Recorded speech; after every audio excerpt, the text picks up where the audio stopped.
హల్లెలూయా, హల్లెలూయా. యేసు ప్రభువారు శిలువ మీద పలికిన మొదటి మాట ఏంటిది? తండ్రి మీరేమి చేయుచున్నారో. ఏమన్నాడు? క్షమించమన్నాడా, ఎగబడమన్నాడా? నీ తల్లిదండ్రులు క్షమించావా? నీ తోబుట్టుల్ని క్షమించావా? సంవత్సరాలు తరబడతని, రోజులు తరబడతని నువ్వు సమాధానంగా ఉన్నావా? ఒకసారి పరీక్షించుకోండి. నిన్ను నువ్వు సరిచేయబడటానికి ఆత్మీయ జీవితం, నిన్ను నువ్వు బాగు చేసుకోవడానికి నీ ఆత్మీయ జీవితం. నీ ప్రియులారా, క్రైస్తవులుగా గమనించండి, మనము ఈ భూమి మీద బ్రతికున్నంత కాలం మన ద్వారా ఎవ్వరూ కన్నీరు పెట్టకూడదు. అది శాపం. గమనించారు? చేతగాక కాదు బైబిల్ గ్రంథంలో. ఆ తోటలో యేసు ప్రభువుని పట్టుకోవడానికి వచ్చినప్పుడు అర్థమైందా? వాడు ఒకడు ఉన్నాడు కదా, మసిమొహముడు. ఎవరు యేసు ప్రభు నమ్మింది? కర్రిమొహముడు. హల్లెలూయా. ఎవరు యేసు ప్రభు వారిని నమ్మింది? ఎవరమ్మా? ఎవరు? ఇస్కరియోతు యోధా. ఆ తోటలో యేసు ప్రభు వారిని పట్టుకోవడానికి వాళ్ళు వచ్చినప్పుడు, బందిపోటు దొంగలు వచ్చినప్పుడు యేసు ప్రభువులో ఉన్న మహిమకి వాళ్ళు యేసు ప్రభువును పట్టుకోలేక వెనక్కిరిపోయి పడిపోయారంట. అని పట్టుకుందామంటేనే వెనకబడిపోయారే. ఆయన ఒక్కసారి తన ప్రేమ కలిగిన గుణాన్ని పక్కన పెట్టినట్టయితే వాళ్ళు బ్రతుకుతారా? హల్లెలూయా. మరి ఈనాడు ఎందుకు నిన్ను కోపం ఏలుబడి చేస్తుంది? ఈనాడు ఎందుకు నిన్ను అహంకారం ఏలుబడి చేస్తుంది? నీ ఇరుగు పొరుగు వారు ఎదిగితే నువ్వు ఓర్చుకోలేనటువంటి స్థితిలో ఎందుకున్నావు?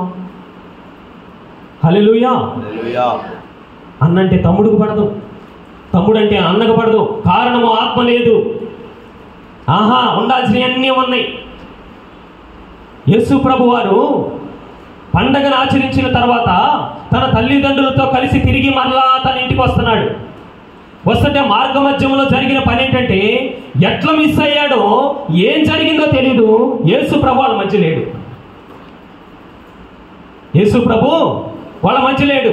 వీళ్ళు తాగుతున్నారు, తింటున్నారు, సంబరాలు చేసుకుంటున్నారు, అంతా బాగానే ఉంది. కానీ ఉండవలసిన వ్యక్తి ఆయనతో లేడు. అప్పుడు వయసు ఎంత? 14 సంవత్సరాలు. హల్లెలూయా. వీళ్ళు పొయ్యి తగునా అంటూ ఆ రొట్టెలు తిని ఆయాసం వచ్చేదాకా ద్రాక్షారసం దాగి ఆ రొట్టెలు తిని ఇక ముందుకెళ్ళిన తర్వాత అప్పుడు గుర్తొచ్చింది. మీరు కూడా అంతే కదా ఆత్మీయ జీవితంలో. అబ్బో, ఆశీర్వాదం ఉంటే అసలు సంఘానికి దొరకరు. ఏమండి, సేవకుల ప్రార్థన ఆలకించి, సంఘ బిడ్డల ప్రార్థన ఆలకించి ఒకవేళ దేవుడు మిమ్మల్ని ఆశీర్వదిస్తే అసలు తుపాకీ గుండు కూడా దొరికేటటువంటి పరిస్థితి లేదు. ఏంటమ్మా ప్రార్థనకు రావట్లేదు, సావాసానికి రావట్లేదంటే, అయ్యా నాకు తీరిక కుదరట్లేదయ్యా. నీవు ఆశీర్వదించబడినప్పుడు ఆ మాట నీ నోట్లో నుంచి వచ్చిందా?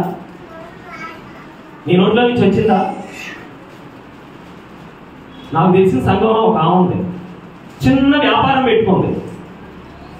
రాత్రి మగళ్ళు ప్రభువుకి చాలా నమ్మకంగా ఉండేది. ఎప్పుడైతే ఆమె ఆశీర్వదించబడి, ఆ వ్యాపారం అభివృద్ధి చెందబడి, ఆ వ్యాపారం కట్టబడి ముందుకు కొనసాగిందో, బాగా ఏంటంటే ఆదివారమే బాగా వ్యాపారం జరుగుతుంది అన్నమాట. ఆ వ్యాపారం అభివృద్ధి చెందిన తర్వాత అసలు ఆదివారం పాస్టర్ గారు లేడు, గేస్టర్ గారు లేడు, చర్చి లేదు, బైబుల్ లేదు, ఏమీ లేదు, సంఘ సహవాసం లేదు. ఇక డబ్బులు బాగా వస్తున్నాయి కాబట్టి మునిగి తేలుతా ఉంది. ఒక చోట నాకు కనపడింది ప్రార్థన. మా తల్లిగారు వందనాలమ్మా అన్న. అయ్యా వందనాలయ్యా పాస్టర్ గారు, వందనాలమ్మా. అమ్మా నిన్ను దేవుని సన్నిధిలో చూసి చాలా కాలం అయింది. ఏంటమ్మా ఇట్లా చేశావు? ఇందుకా నిన్ను దేవుడు ఆశీర్వదించబడింది? చిచ్చి, నీకు వ్యాపారం ఎక్కువ, దేవుడు ఎక్కువ. హల్లెలూయా.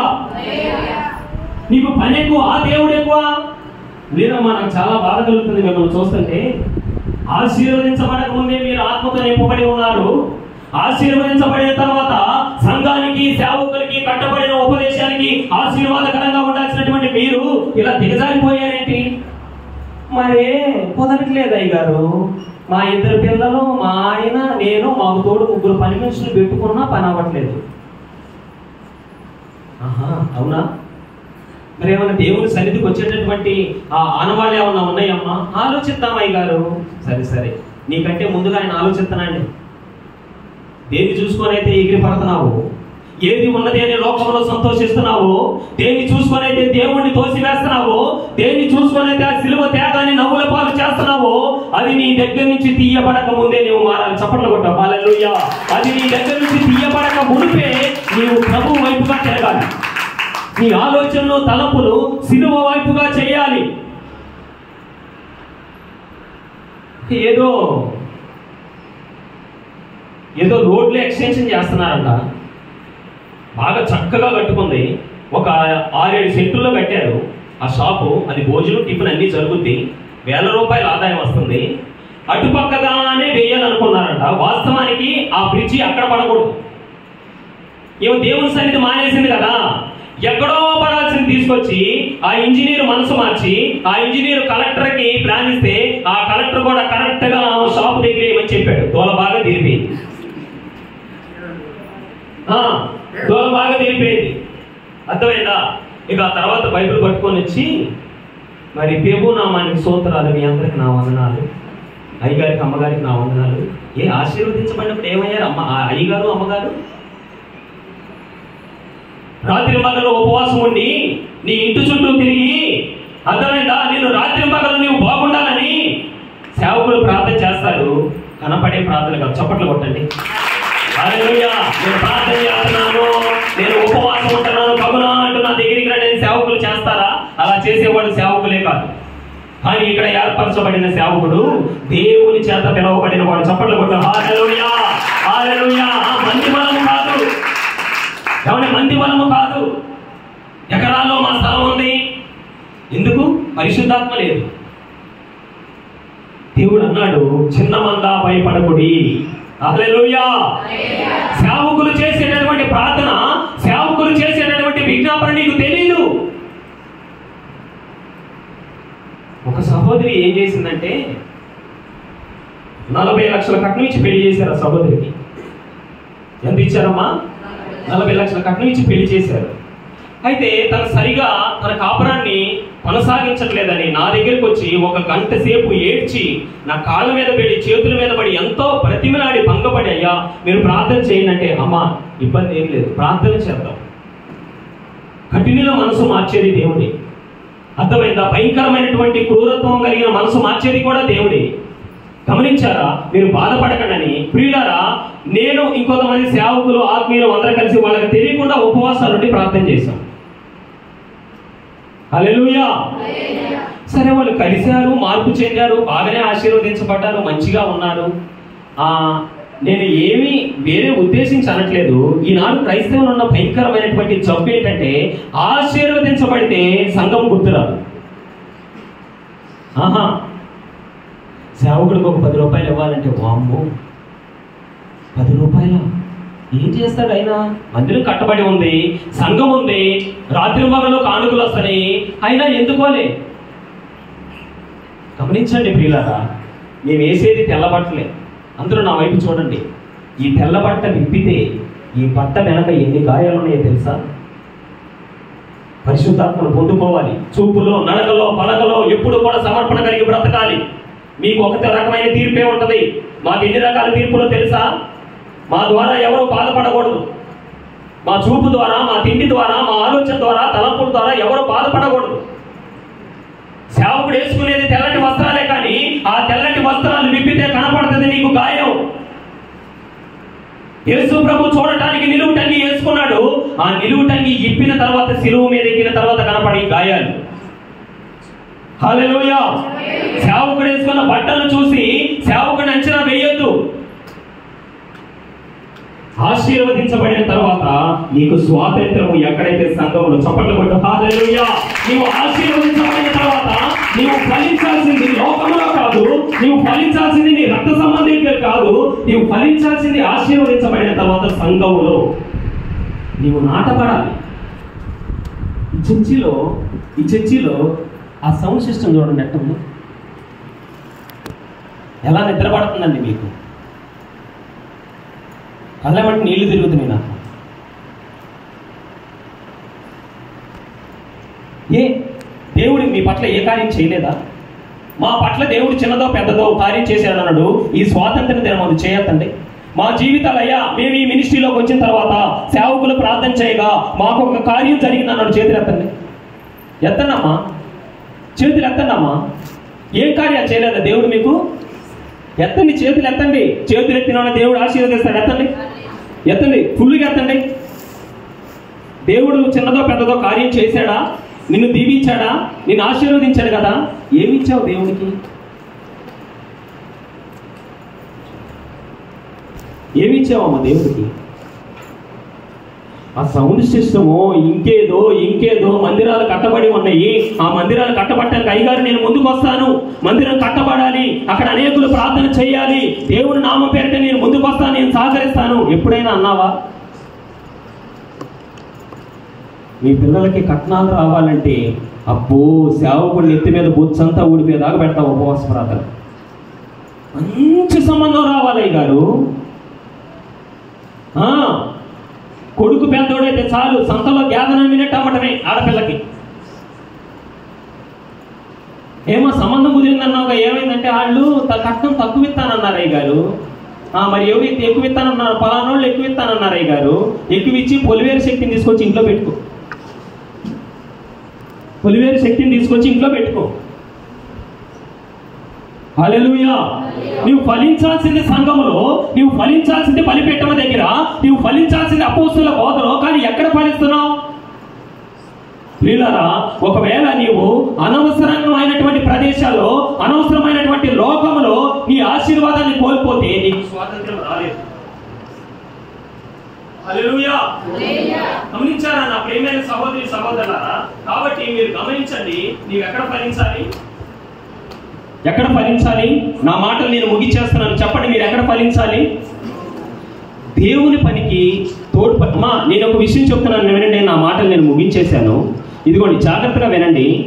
దేవుని సన్నిధికి, దేవుని సేవకు ఏదైనా ఇస్తే నేను పాస్టర్ గారికి ఇస్తున్నాను, నేను పాస్టర్ గారిని బాగు చేస్తున్నాను అనుకుంటే నీ బతుకులో ఏనాడు నువ్వు దీవించబడలేదు. మీకు విషయం చెప్పనా? ఇది మౌత్లో చెప్ప.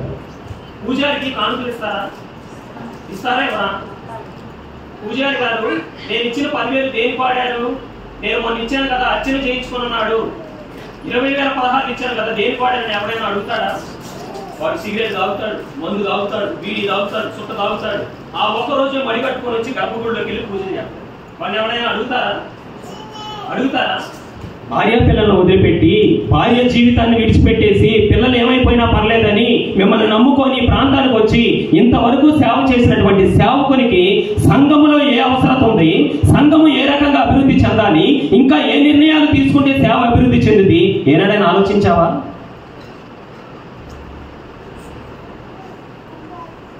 ఎలా నిద్రపడుతుందండి? మందిరాలు కట్టబడి సంవత్సరాల తరబడి శాపం అది. ఏమంటే ఒక ఇల్లు మొదలు పెడితే ఆ ఇల్లు పూర్తయ్యేంత వరకు అక్కడప్పు తెచ్చి ఇక్కడప్పు తెచ్చి ఆ పొలం తాకట పెట్టి పుట్ట తాకట పెట్టి నీ ఇల్లు పూర్తి చేసుకుంటావే? ఆ ప్రాంతాల్లో అక్కడ మందిరాలు ఆ రకంగా ఉంటే దేవుని ఆత్మ నీలో లేదా? నీలో నిజమైన స్వాతంత్ర్యం లేదా? హల్లెలూయా.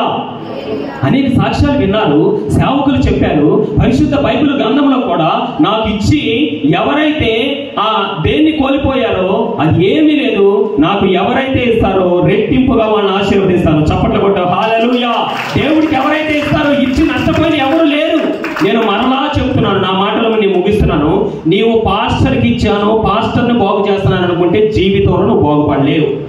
అర్థమైందా? ఎన్నో అనుభవాల మధ్య వచ్చి ఇక్కడ నిలబడ్డా, అల్లా తప్పగా ఇక్కడే నిలబడలేదు. కష్టాల శ్రమంలో పిండబడి ఒంటరి జీవితాన్ని ఎదురు చూసి, అర్థమైందా, ఆకలి కేకలు భరించి ఆత్మీయ జీవితంలో ఒంటరి పోరాటం చేసి వచ్చి ఈ పరిశుద్ధ బైబిల్ గ్రంథం పట్టుకొని మీ ముందు మాట్లాడుతున్నాడు. ప్రియులారా, నీవు ఇచ్చే ప్రతి పైసా, ప్రతి కానుక దేవుడి పనికని మర్చిపోమాకు. హల్లెలూయా. దేవునికి అర్పించబడినవి తిరిగి మళ్ళా దేవునికి మాత్రమే చెందుతాయి. ఎవరు తినేదానికి తాగేదానికి కట్టుకొని పోయేది ఏమీ లేదు. హల్లెలూయా. కాబట్టి నీవు దేవునికి ఎప్పుడైతే ఇస్తావో దేవుడు నీ దగ్గర నుంచి, ఆయన దగ్గర నుంచి నుంచి ద్వారాలు తెరుస్తాడు. అది నీకు ఆశీర్వాద సంబంధమైన స్వాతంత్రం. చప్పట్లు కొట్టు హల్లెలూయా. నీకు ఆశీర్వాదం రావాలంటే నీవు సేవలో ఫలించాలి. నీ ఫలింపును బట్టి దేవుడు నిన్ను ఆశీర్వదిస్తాడు. ఆశీర్వాద సంబంధమైన స్వాతంత్రం అది. పరిశుద్ధాత్మ దేవుడు ఎప్పుడైతే నీలో ఉన్నాడో అది నిజమైన స్వాతంత్రము. ఆ స్వాతంత్ర్యాన్ని చెడుకి నీవు ఉపయోగించినప్పుడు నీలో పవిత్రమైన స్వాతంత్రము. ఆ తర్వాత దేవుని సేవకు నీవు ఇచ్చినప్పుడు ఆశీర్వాద సంబంధమైన స్వాతంత్రము. హల్లెలూయా. కాబట్టి దుష్టత్వం నుండి విడిపించబడాలి, అపవిత్రత నుండి విడిపించబడాలి, ఈ లోక సంబంధమైన క్రియ నుండి విడిపించబడాలి, సమాధానము కలిగి ఉండాలి. నీవు విత్తేది నీకు తిరిగి ఆశీర్వాదంగా రావాలంటే దేవుడు విప్పితేనే వస్తుంది. నీ పిల్లల్ని చదివిస్తున్నావు, మంచి చదువు, ఉద్యోగం రావాలి, నీ చేతుల్లో లేదు, దేవుడి చేతిలో ఉంది. హల్లెలూయా. నీ పిల్లలు పెళ్ళిడికి వచ్చారు, ఒక మంచి జత కావాలి, నీ చేతిలో లేనే లేదు.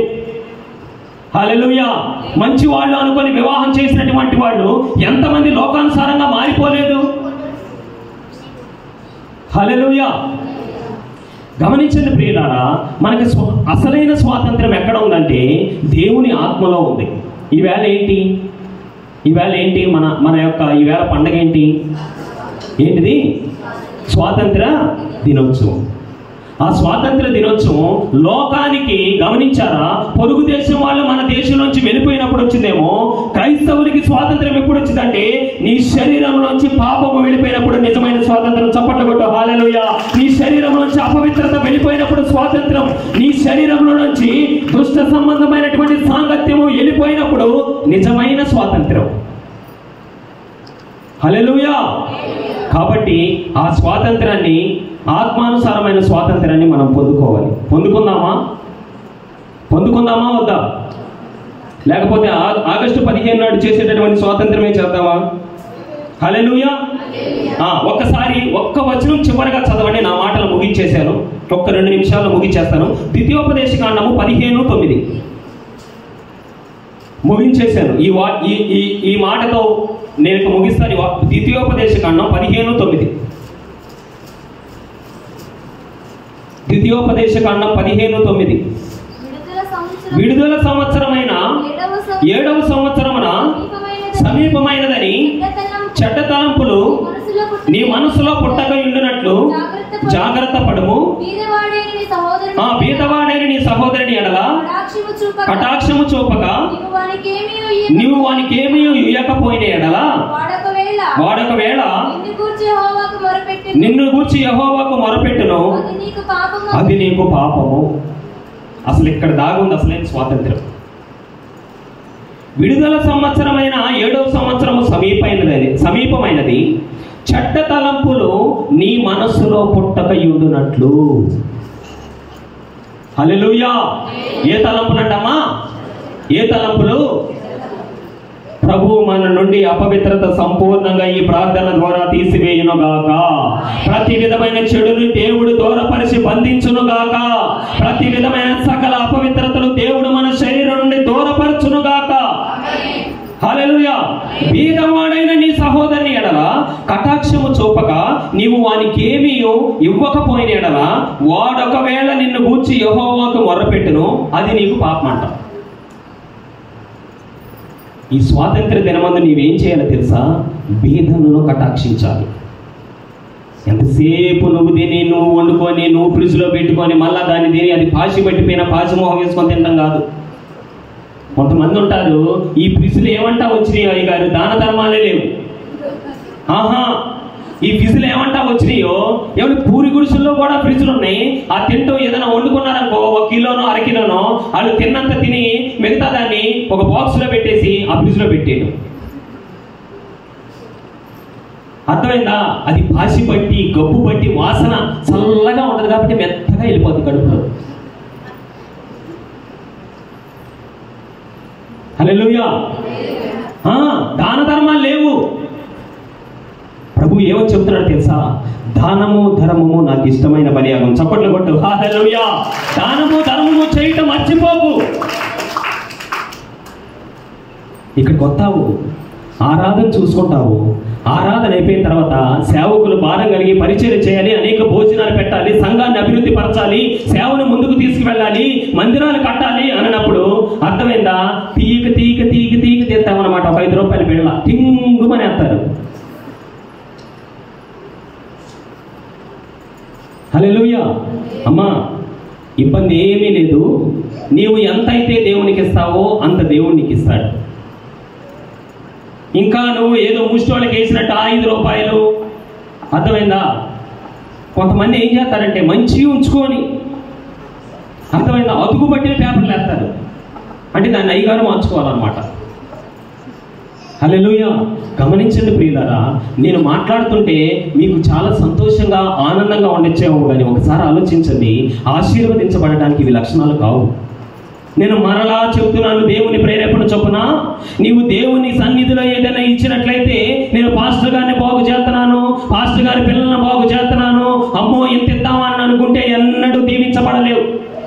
సొలొమోను మందిరము కట్టాలని ప్రకటించినప్పుడు లక్షల మనుగులు తీసుకొని వచ్చారంట మందిరానికి. హల్లెలూయా. సొలొమోను మందిరము కట్టాలని సంఘానికి ప్రకటించినప్పుడు వేల మనుగులు, లక్షల మనుగులు బంగారము, వెండి తీసుకొని వచ్చారంట సొలొమోను దగ్గరికి. వాటన్నిటిని శృంగారమైన దేవాలయముగా మార్చగా మిగిలిన వాటిని పక్కన పెట్టారంట. ఈనాడు నీ హృదయం ఈ స్వాతంత్ర దినోత్సవం ఎలా ఉంది? దేవునికి ఇచ్చే వ్యక్తిగా ఉన్నావా? ఎంతసేపు దేవుని దగ్గర పొందుకునే వ్యక్తిగా ఉన్నావా? హల్లెలూయా. గమనించారా నా ప్రియమైనటువంటి సహోదరి సహోదరులారా? నేను ఇలాగే రక్షించబడిన తర్వాత ఒక ఆరాధనకు వెళ్ళాను. ఒక గొప్ప సేవకులు ఆరాధనకు వెళ్ళాను. ఆరాధనకి వెళ్ళిన తర్వాత ఆరాధన జరుగుతుంది. పరిశుద్ధాత్మ దేవుడు మంచిగా ఏంటంటే ఆరాధన జరిగిస్తూ ఉన్నాడు. గమనించండి నా ప్రియమైనటువంటి సహోదరి సహోదరులారా, ఒక విషయము నిమిత్తమై ప్రార్థన చేయగా, ఆ ప్రార్థన నిమిత్తమై ఒక ప్రాంతానికి వెళ్ళినప్పుడు నాకు కొంత డబ్బు వచ్చిందనమాట. ఎంతో చెప్పనా? 1,00,000 రూపాయలు. ఎంత? ఆ 1,00,000 రూపాయలు నేను జేబులో పెట్టుకొని ఒక ఆరాధనకు వెళ్ళాను. వినండి, ఎక్కడ చెప్పలేదు, ఇక్కడే చెప్తున్నాను ఈ మాటలు. ఆరాధనకు వెళ్ళినప్పుడు నా ప్రియమైనటువంటి సహోదరి సహోదరులారా, ఆయన ఉజ్జీవముగా ఆరాధన జరిగిస్తా ఉన్నాడు. ఆత్మతో నింపబడి ఆరాధన జరిగిస్తా ఉన్నాడు.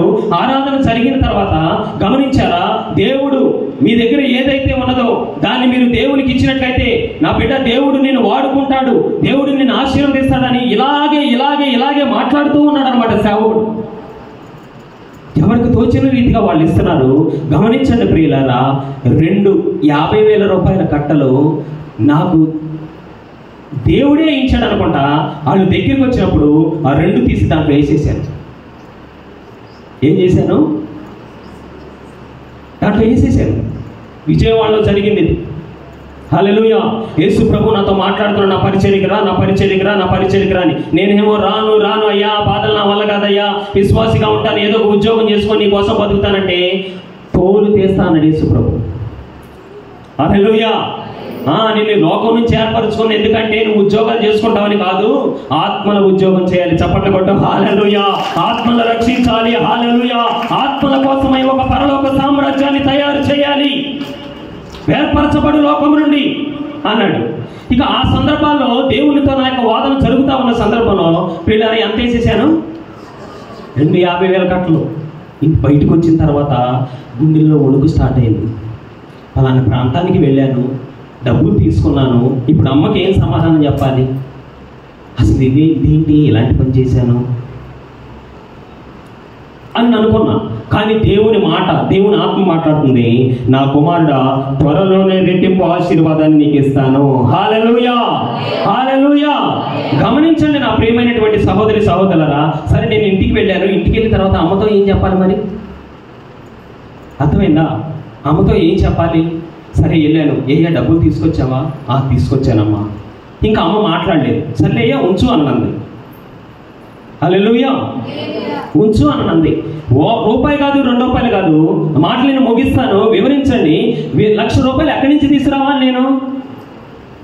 అమ్మ నాకేం పెళ్ళయి 6 డజన్ పిల్లలేం లేదు. హల్లెలూయా. ఒంటరిగానే ఉన్నాను దేవుని కోసం.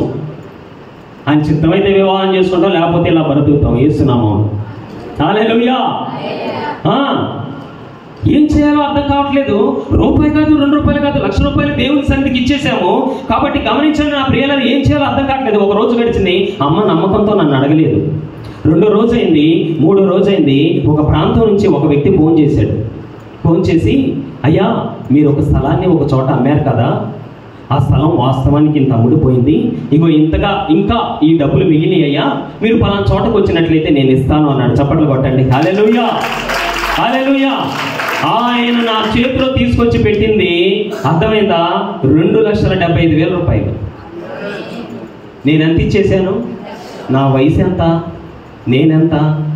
అమ్మకి చెప్పకుండా 1,00,000 రూపాయలు వేసేయచ్చా? ఊరుకుంటారా ఇంట్లో?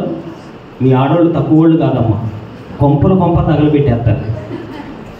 100 మంది మగవాళ్ళు ఒక చోట ఉండొచ్చు, కానీ స్వాతంత్రం దినమందు ఆడవాళ్ళు ఇద్దరు ఒక చోట ఉన్నారనుకో, వదిన దగ్గర స్టార్ట్ అయింది. ఇక అయినా ఏంది వదిన వాళ్ళు అట్టుంటారు, ఏమోనమ్మో నువ్వు నాకు బాగా దగ్గరని చెబుతున్నా ఈ మాటలు మళ్ళీ చెప్పావు, నేనెందుకు చెబుతాను వదిన? అయినా రాత్రి బాగా కొట్టుకున్నారంటగా, కొట్టుకుంటే నీకు అంత సంతోషమా?